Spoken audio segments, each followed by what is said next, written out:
In today's video, I'm going to show you how to disable Privacy Sandbox in Google Chrome step by step, so you can turn off the ad privacy features that Chrome uses for things like ad topics, site-suggested ads, and ad measurement. This is a simple privacy setting, but it can be confusing if you don't know exactly where to look. So if you want a quick, clear walkthrough, you're in the right place. And before we jump in, make sure to hit like and subscribe for more helpful browser tips and tutorials just like this.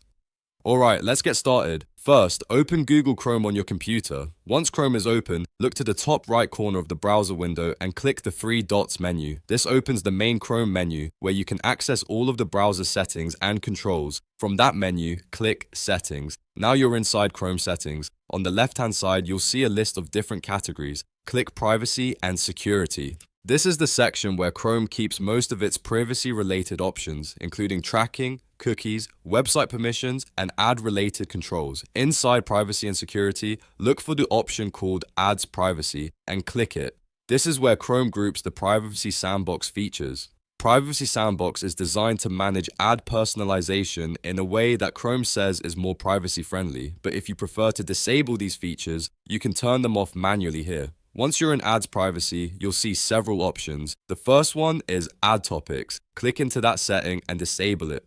This turns off Chrome's ability to use browsing activity to generate ad topics for personalized advertising.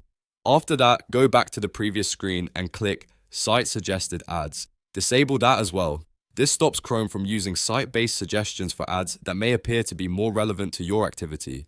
Then go back again and open Ad Measurement. Disable this option too. Ad measurement is used to help advertisers track performance and conversions in a privacy-focused way. But if you want to fully reduce Privacy Sandbox-related ad features, this is another one you'll want turned off. Once you've disabled ad topics, site-suggested ads, and ad measurement, you've successfully turned off the main Privacy Sandbox features in Chrome. At this point, you can simply close the Settings tab and your changes should remain saved automatically. If this video helped you out, please give it a thumbs up and subscribe to the channel for more easy tech tutorials. It really helps support the channel and lets me know to make more videos like this. Thanks for watching, and I'll see you in the next one.